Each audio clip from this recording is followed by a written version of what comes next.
Sir नमस्कार। नमस्कार sir. Sir क्या नाम है आपका? मेरा नाम भैरूदास है। सर कहाँ से आए हैं आप? मैं गांव डेलाना, तहसील आमेर, जिला राजसमंद, राजस्थान से आया हूँ। सर संत रामपाल जी महाराज से नाम दीक्षा लेने से पहले आप क्या भक्ति साधना करते थे? सर यही साधना करते थे देवी देवताओं की, और ज़्यादातर शंकर भगवान की ये साधना करते थे। लेकिन ऐसा कुछ खास वो चीज़ नहीं थी जो साधना होनी चाहिए, वैसी कुछ नहीं थी। ऐसे ही दुनिया की देखा देखी में ऐसे करते थे, लेकिन उसका कोई ये नहीं था। सर संत रामपाल जी महाराज के शरण में आने से पहले जो भक्ति आपने की उनसे आपको क्या लाभ मिला? सर ऐसे तो देखा जाए तो ऐसी कोई वो नहीं थी, भक्ति भी नहीं थी और ऐसी कोई साधना भी नहीं थी, क्योंकि वो तो देखा देखी ये पत्थर की मूर्तियां बना के वो पूजा करते हैं और उनसे कोई भगवान की वो प्राप्ति नहीं होती है, और वो साधना भी नहीं है, वो ऐसे गलत है वो। तो वो तो एक परमात्मा स्वयं संत के रूप में आते हैं और सच्चा ज्ञान कराते हैं, तो तभी वो साधना बन पाती है। ऐसे तो बहुत से दुनिया बनी हुई है, लेकिन ये सही भक्ति नहीं कर रही है। तो ये पत्थरों की पूजा कर रहे हैं और मंदिरों में जाना, ये इनसे कोई लाभ नहीं होता है। सर संत रामपाल जी महाराज की शरण में कैसे आई? सर मैं पहले जैसे देवी देवताओं की पूजा करता था, तो उसमें जैसे इष्ट रूप में जैसे वो भैरवनाथ होते हैं, उनको उनकी पूजा करता था। तो भैरव जी को जैसे इष्ट मानता था, तो 9 दिन तक ऐसे नवरात्रि रहती है। तो मैं ऐसे बहुत वर्षों से ऐसे उनके जैसे वो पूजा तो नहीं थी, लेकिन उस टाइम जो ज्ञान नहीं था, तो उस टाइम यही समझते थे कि हम पूजा कर रहे हैं इनकी। तो मैं वो हिसाब से उनको ऐसा मन में ऐसा लग रहा था कि मैं ऐसा पूजा करता हूँ तो कुछ भगवान की प्राप्ति होनी चाहिए। तो वैसे तो पूजा नहीं थी, लेकिन फिर भी मुझे ऐसा अनुभव हुआ और सपने में ऐसा उनका दर्शन हुआ। तो भैरू जी ने मुझे ऐसे दर्शन दिया था दिन में करीबन 3 बजे, और कहा था कि ये ज्ञान गंगा पुस्तक है, ये पढ़ो, इससे परमात्मा की प्राप्ति होगी। तो मैंने वो पुस्तक नहीं ली थी उस टाइम, और मैंने कहा कि मेरे पास है पुस्तकें, मैं पढ़ता हूँ और इस पुस्तक में क्या है। तो मैंने उस टाइम नहीं ली थी वो पुस्तक, और मैं चला गया, मतलब आगे बढ़ा था। तो फिर थोड़ा आगे बढ़ के पीछे देखा तो फिर वो नहीं दिखाई दिए थे। उसके बाद करीबन 6 महीने बीत गए थे। उसके बाद वही ज्ञान गंगा पुस्तक मैंने बॉम्बे में देखी थी, जो मेरा बुआ का लड़का है, मेरा भाई लगता है, उसके वहाँ देखी। तो वो पुस्तक देखते ही मुझे ऐसा लगा कि ये ज्ञान गंगा पुस्तक है। तो मैंने सारी पुस्तकें ऐसे पढ़ी है, शिव पुराण है जैसे, तो इनमें वो ज्ञान कुछ अलग ही था और निचोड़ ज्ञान था, क्योंकि ज्ञान गंगा में। और उन्होंने 1-2 पेज मेरे को बताया कि इसमें ऐसे ऐसे विधि से परमात्मा की प्राप्ति का निवारण बताया हुआ है, और ये सारे शास्त्रों के आधार पर बनाई हुई पुस्तक है ज्ञान गंगा। तो मैंने उनसे पूछा कि ये कहाँ मिलती है, और उन्होंने बोला कि वो जिला हिसार हरियाणा में मिलती है, बरवाला वो जो आश्रम है वहाँ पे, वहाँ से ही मंगवाई है। तो मैंने बोला उनको कि भाई अभी तो मैं यहाँ से कहीं ले नहीं सकता हूँ, एक बार यही पुस्तक मुझे दे दो, मैं पढ़ लूँ इसको। तो उन्होंने नहीं दी, उन्होंने बोला मेरे को भी अभी मिली है, मैं भी मंगवाई है, अभी मैं पढ़ूँगा, बाद में आप ले जाना। मैं 3 बार गया, तीसरी बार फिर वो पुस्तक लेके मैं घर पे गया था। तो रात को पढ़ते पढ़ते 12 बजे तक पढ़ी थी वो पुस्तक। फिर मेरे को नींद आ गई थी। फिर संत जगत गुरु रामपाल जी महाराज के जैसे दर्शन हुए थे, और दर्शन हुए थे तो मैं उनकी तरफ देख रहा था, तो उनको देखने लग गया। तो मेरे हाथ में कुछ नारियल का ऐसा वजन था। तो सर संत रामपाल जी महाराज से आप कभी मिले ही नहीं थे, तो आप कैसे कह सकते हैं जो सपने में आपको दिखाई दिए वो संत रामपाल जी महाराज ही हैं?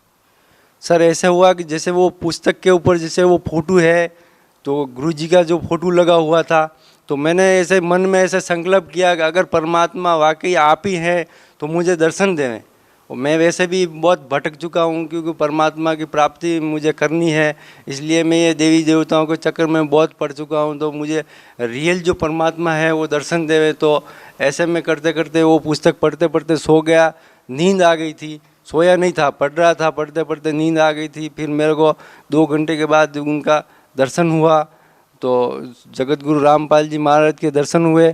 तो उनको तरफ मैं देख रहा हूँ और वो भी मेरी तरफ देख रहे हैं, और बहुत टाइम तक ऐसे देखते रह गए। तो उन्होंने मेरे को पूछा कि क्या हुआ, तो मैं कुछ बोला नहीं। तो फिर उन्होंने बोला कि ये क्या है, मेरे हाथ में कुछ नारियल का वजन था, पीछे ऐसे लटकाया हुआ था। तो उन्होंने बोला कि इसमें क्या है, मैं बोला इसमें नारियल है। तो उन्होंने बोला कहाँ है, ये कहाँ देना है, मैं बोला ये आगे थोड़ा इधर ही देना है। तो उन्होंने बोला कि फिर ठीक है ये दे के आ जाओ। तो मैं वहाँ पे उनको देने गया तो उनको बोला कि ये लो, ऐसा करके उनको दे के फटाक से वहाँ डाल के फिर मैं वापस आया जो गुरुजी के पास जो खड़े थे वहाँ पे, तो वहाँ पे दिखाई नहीं दिए थे जगत गुरु रामपाल जी महाराज। तो फिर मेरे को ऐसा नींद में, ऐसा सपने में ऐसा हुआ, तो घबराहट हुई, तो मेरी नींद खुली। रात को 2:30 बज रही थी।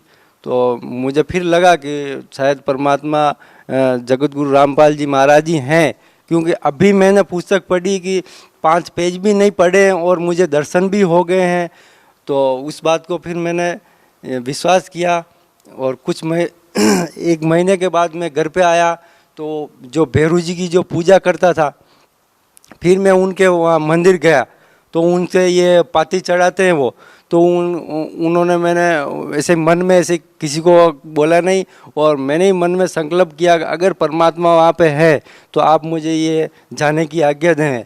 तो सवेरे सवेरे 5 बजे का टाइम था, रात को वहीं पे सोया था, जो मंदिर है वहाँ उनके वहीं पे भैरू जी का मंदिर, वहीं पे सोया था। तो सवेरे उनका कुछ रात को कुछ प्रसाद वगैरह बनाया था, तो वो प्रसाद फिर सुबह वितरित करना था भक्तों को। तो फिर मैंने वो उनसे यही प्रार्थना लगाई कि अगर परमात्मा वहाँ पे है तो मुझे आगे जाने की आज्ञा देवे।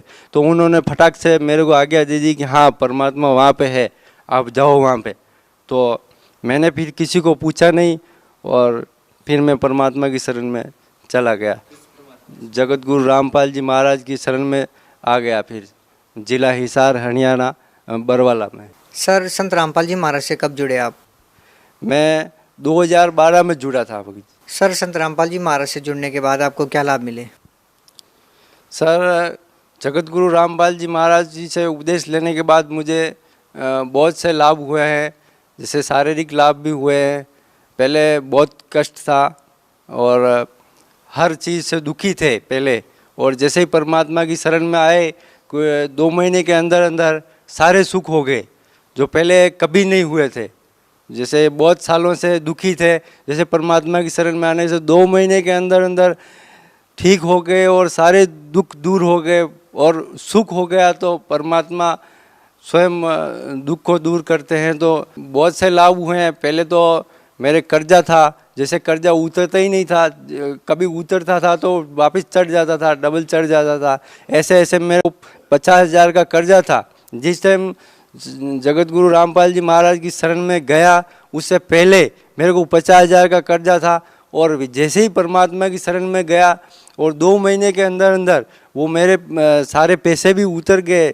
जैसे 2 महीने तो मैंने 1 महीने तो जैसे हाजिरी लगवाने को जाते, दूसरी बार जब हाजिरी लगवाने को गया था तब मैंने ऐसे ही मन में ऐसे ही संकल्प किया था कि परमात्मा मेरे पैसे बहुत कर्जा है, मैं कैसे भक्ति कर पाऊँगा, ऐसे ऐसे तो मन में ऐसे संकल्प करता था, परमात्मा को नहीं बताया। तो दूसरी बार जब मैं वापस गया तो 1 महीने के अंदर अंदर मेरे वो 50,000 रुपये जो चुकाने थे वो भी चुका दिए और मेरे पास 30,000 रुपये बैलेंस हो गया। तो ऐसे ऐसे परमात्मा ने बहुत से प्रमाण दिए हैं। पहले तंबाकू खाता था, कभी ऐसा छोड़ने का करता था तो कभी नहीं छोड़ पाया। तो ऐसे ही जैसे ही मैंने वो ज्ञान गंगा पुस्तक देखी और पढ़ी, उसमें सारे नियम बता रखे थे कि मांस ये नहीं खाना चाहिए, शराब नहीं पीना चाहिए, ये तंबाकू, ये सब गंदी चीज़ें का सेवन नहीं करना चाहिए, जैसे पराई नारी को नहीं, बुरी नज़र से नहीं देखना चाहिए, बहन बेटी के भाव से देखना चाहिए, और से बहुत से नियम है, झूठ नहीं बोलना चाहिए, चोरी नहीं करनी चाहिए। तो सारे नियम जो है वो हिसाब से मैं केवल ये सतगुरु रामपाल जी महाराज से मैंने ये प्रार्थना लगाई थी कि ये चीज़ मैं ये नशा करता हूँ, अगर ये नशा नहीं छूटेगा तो मैं परमात्मा आपकी शरण में कैसे आ पाऊँगा। ऐसे पहले ही प्रार्थना लगा दी थी। तो मेरे 1 हफ्ते के अंदर अंदर मैं जो वो तंबाकू सेवन करता था उसके ऊपर मुझे नफरत हो गई थी, और फिर मैं 15 दिन के बाद फिर आश्रम आया था। तो मुझे इतना संतुलित हुआ कि मैंने ज़िंदगी में बहुत बार ऐसे तंबाकू छोड़ने की कोशिश की, लेकिन नहीं छोड़ पाया। और जैसे परमात्मा को प्रार्थना लगाई और एक हफ्ते के अंदर मेरे को इतनी नफरत हो गई वो चीज़ों से। तो वाकई पूर्ण परमात्मा जगत गुरु रामपाल जी महाराज ही हैं। एक्सीडेंट हुआ था अभी मेरा, तो उसमें भी मैं जैसे काम पर जा रहा था, अभी की बात है, अभी ये 18/9 की बात है, 18/9/2015 की बात है, अभी 1 महीना पहले की। एक्सीडेंट ऐसे हुआ सर कि मैं जा रहा था तो ऐसा टर्न आता है एक रोड के ऊपर, तो टर्न के अंदर ऐसे आगे से गाड़ी आई, बड़ी गाड़ी आई स्पीड में, तो वो टक्कर लगी। तो मेरे को कुछ पता नहीं था कि वो कौन क्या गाड़ी थी, सामने से क्या आया था, और मैं नीचे गिर गया था। करीबन सर फट गया मेरा और 3-4 जगह से ऐसा फट गया था। मैं आपको रिपोर्ट दिखाता हूँ, उसके अंदर बताया हुआ है। मेरी उम्र है 32 वर्ष की और मेरा नाम है भैरूलाल, और मेरा ये एक्सरे का ये डेट है 19/9/2015 की, और मेरे को 2 दिन के बाद होश आया था। तो ये रिपोर्ट है मेरा, ऐसा पूरा ये सर फटा हुआ है 3 तरफ से। जो मैं 2 दिन के बाद मेरे को वापस होश आया था। जैसे ही मेरे को होश आया था तो हॉस्पिटल में ही था, तो मैंने परमात्मा से प्रार्थना लगाई कि परमात्मा मुझे इन हॉस्पिटलों से मुझे सख्त नफरत है, आप ही मेरा इलाज कर सकते हैं, आप ही मुझे यहाँ से बाहर निकाल सकते हैं, क्योंकि आप तो मुझे जीवन दान दे सकते हैं। तो हॉस्पिटल में था, तो ये रिपोर्ट बता रही है, आपको रिपोर्ट में दिखा रहा हूँ। जैसे ही एक्सीडेंट हुआ तो वहाँ पर ही मेरा ये सर फटा, तो वहाँ पर ही करीबन 1 लीटर खून वहीं गिर गया, गाड़ी के ऊपर और रोड के ऊपर। और मेरा खिला जो हाथ के सर में लगा हुआ था वो खिला नहीं निकला था। और वहाँ पे कोई काम करने वाली थी पास में, तो वो लेडीज़ थी, और रोड पे कोई आने जाने वाला कोई नहीं आ रहा था। वो जा रहे थे आ रहे थे, लेकिन वहाँ कोई रुक नहीं रहा था, क्योंकि उनको जो एक्सीडेंट होते हैं वो उनको पता रहता है कि अपन रुकेंगे तो कुछ भी फंस जाते हैं, कुछ हो जाते हैं। इसके लिए सर आपको कैसे पता चला? सर चोट लगने के बाद आप बेहोश थे या होश में थे? सर मैं होश में नहीं था, मुझे दूसरों ने बताया गया है कि वहाँ पर एक लेडीज़ आई थी और उसने मेरा ये खिला जो लगा हुआ था उसको निकालने की कोशिश की, पूरी कोशिश की उसने, लेकिन वो खिला नहीं निकला। तब तक फिर मैं करीबन पौना घंटा तक वहाँ पे रोड पे वैसे बेहोश पड़ा था, तो मुझे कुछ पता नहीं। फिर वो एम्बुलेंस आई और पुलिस आई, तो पुलिस वाले ने फिर वो घेरा बना लिया और एम्बुलेंस में डाल के वो लेके गए हॉस्पिटल में। फिर वो डॉक्टर ने वो खिला निकालते तो फिर वो अंदर से चेक करते कि अंदर कुछ है तो नहीं। तो वो जितना और भी खून था अंदर, आधा पौन लीटर और खून था, वो भी निकाल दिया उसने, पूरा भेजे ही खाली कर दिया। इसके अंदर कुछ खून रखा भी नहीं था, क्योंकि वो चेक करते हैं कि उस अंदर कुछ है तो नहीं। अगर कुछ रहता है तो फिर वो उसको फिर इलाज होता नहीं भेजेगा, इसलिए उसने वो खाली कर दिया। फिर उसने टाँका लिया, तो मेरे होश में नहीं था। तो उस टाइम जब उसने पट्टी बांधी, मेरे को टाँका लगा के यहाँ पे दवाई लगा के फिर उसने पट्टी बांधी, मेरा ये हाथ, केवल एक हाथ ही मेरा ऐसे पड़ा था, तो पूरा शरीर तो नहीं हिला, केवल एक मेरा ये हाथ हिला, यहाँ से ऐसे हिला और ऐसे ये पट्टी की तरफ ऐसा आया, फिर ऐसा गिर गया। फिर मुझे कुछ होश नहीं, केवल इतना सा ये पट्टी का ये हाथ मेरा ऐसा आया, उसके बाद में मुझे कुछ होश नहीं। फिर उसके बाद में मुझे वहाँ से उन डॉक्टर ने बताया कि अभी ये जिंदा हो सकता है, क्योंकि उन्होंने तो एक बार तो मरा हुआ घोषित कर दिया था। गाँव वाले सारे बोल रहे थे कि अभी वो तो मर चुका है, उसको तो लेके आओ, फिर जलाएंगे, क्योंकि जब नष्ट हो जाएगा तो फिर कल जलाना पड़ेगा, इसके लिए आज ही लेके आओ, आज ही जलाएंगे। लेकिन उस डॉक्टर ने बताया कि अभी देखो, अगर इसको आगे लेके जाओ बड़े हॉस्पिटल में, बच सकता है तो बच सकता है, क्योंकि वो हाथ जो हिला उस हिसाब से उस डॉक्टर ने बताया। नहीं तो वो भी बोल रहा था कि वो तो मर चुका है, लेकिन मेरा ये हाथ हिलने से उसने बताया कि आप एक काम करो, आगे लेके भागो। मेरे को आगे लेके गए, वहाँ पर भी मेरा होश नहीं आया था, वहाँ पे मुझे भर्ती किया गया था। दूसरे दिन फिर मुझे बोतलें भी चढ़ाई थी, जैसे ग्लूकोज की बोतल चढ़ाई थी, खून की बोतल नहीं चढ़ाई थी, ग्लूकोज की बोतल चढ़ाई थी। फिर दूसरे दिन जिस दिन उदयपुर लेके गए थे उस दिन भी होश नहीं आया। फिर दूसरे दिन सवेरे मेरे को होश आया था। तो होश आते ही फिर मुझे ऐसा लगा कि मैं कहाँ हूँ क्या हूँ। तो मुझे पहले जो एक्सीडेंट हुआ किससे हुआ वो मेरे को नहीं पता था। फिर मैंने 1 घंटा तक तो जैसे मेरा होश आया तो मैं ऐसा उठा तो मेरे नाक से मुंह से ऐसा खून गिरने लगता है। खून गिरने लगता है, वो सब बोलते हैं कि वापस सो जाओ, अभी तो बहुत खून गिर रहा है। तो मैंने ऐसे वापस सोया। सोते सोते जगत गुरु रामपाल जी महाराज से प्रार्थना लगाई कि हे गुरुदेव, अगर ऐसा रहूँगा तो मेरा तो यहीं हो जाएगा, यहीं मैं इतना जीता जी नरक हो जाएगी मेरी। तो ऐसे प्रार्थना लगाई थी। 2 घंटे के बाद फिर मैं वापिस उठा खाट के ऊपर, तो मेरे खून गिरना बंद हो गया था। मेरे नाक से मुंह से जो खून गिर रहा था वो खून गिरना बंद हो गया था। सर कितना खर्चा आ रहा था आपके ट्रीटमेंट के लिए? सर जब वो प्राइवेट हॉस्पिटल में मैं जो मेरे को लेके गए थे, वहाँ पे उसने 2 घंटे तक रखा था। 2 घंटे के बाद उसने बताया कि अभी 2 लाख रुपए जमा कराओ तभी आगे इलाज होगा, और उसको एसी में डालना पड़ेगा। वो तो वैसे भी अभी मैं कुछ बता नहीं सकता हूँ, जिंदा है मरा हुआ है, उसको एसी में डालना पड़ेगा। उसके बाद ही कुछ इलाज चालू होने के बाद ही कुछ बताऊँगा। इसके लिए वो मेरे भाई को बोला कि 2 लाख रुपए फटाफट जमा कराओ अभी का अभी। तो मेरे भाई के जो ससुर जी थे उन्होंने उनसे बात की। तो उन्होंने बोला कि कहाँ पे रहे हो? तो उन्होंने बोला वो गीतांजलि हॉस्पिटल है उदयपुर, उसके अंदर। तो उन्होंने बोला कि वो प्राइवेट हॉस्पिटल है और वो वहाँ पे इलाज सही नहीं होता है, और तो वहाँ से आप फटाफट निकालो बाहर और जो महाराणा भोपाल जो सरकारी हॉस्पिटल है वहाँ लेके जाओ। फिर मेरे को वहाँ से निकाला गया और महाराणा भोपाल वो सरकारी हॉस्पिटल में उसमें लेके गए। 7-8 किलोमीटर की दूरी पे ही है। तो वहाँ पे लेके गए महाराणा भोपाल में। वहाँ पे मेरे को 2 बोतलें चढ़ाई। तीसरी बोतल चढ़ा रहे थे तो हाथ में नहीं चढ़ रही थी। ग्लूकोज की बोतल चढ़ा रहे थे तो हाथ में नहीं चढ़ रही थी। ये हाथ में 2 बोतल चढ़ी फिर नहीं चढ़ रही थी। तो उससे इस हाथ में चढ़ा रहे थे तो वो सुई लगाते हैं तो वो बोतल नहीं चढ़ती, आगे जाती नहीं। तो 4-5 बार ऐसा सुई लगाई निकाली, सुई लगाई निकाली। फिर मेरे को धीरे धीरे ऐसा होश आया।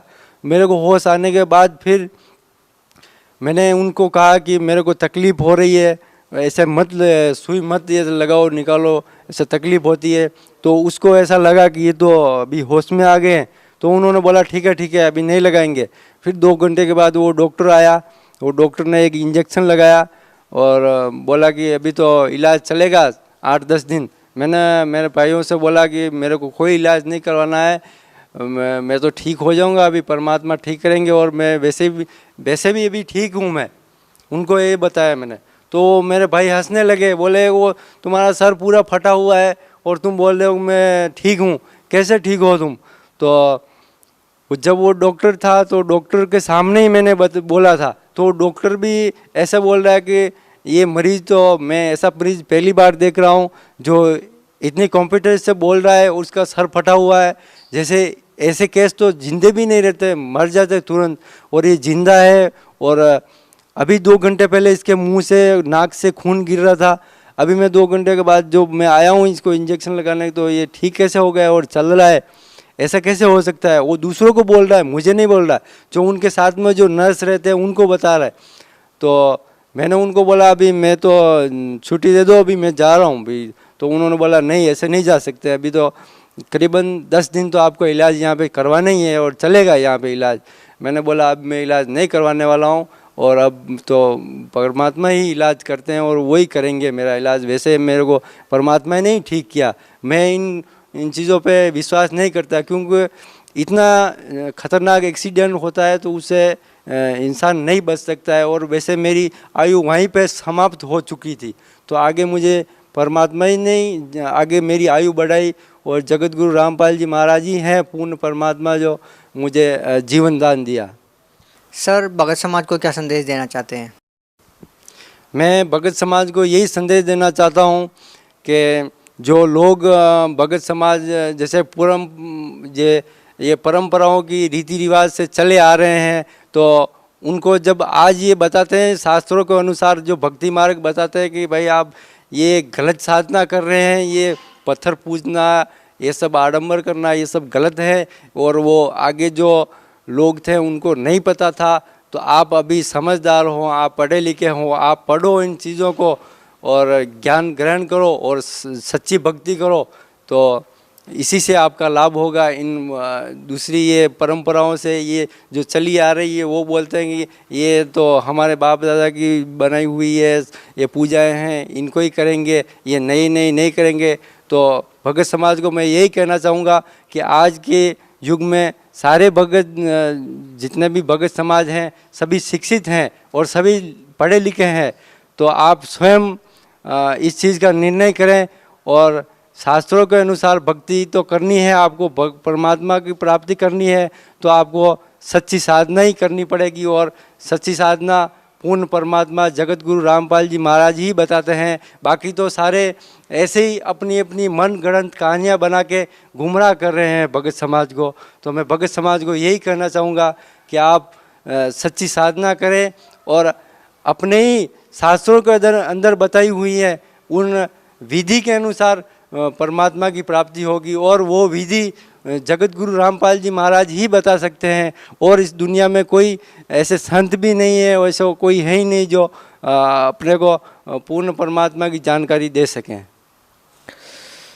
सर, जो श्रद्धालु संत रामपाल जी महाराज से जुड़ना चाहते हैं वो संत रामपाल जी महाराज से कैसे जुड़े?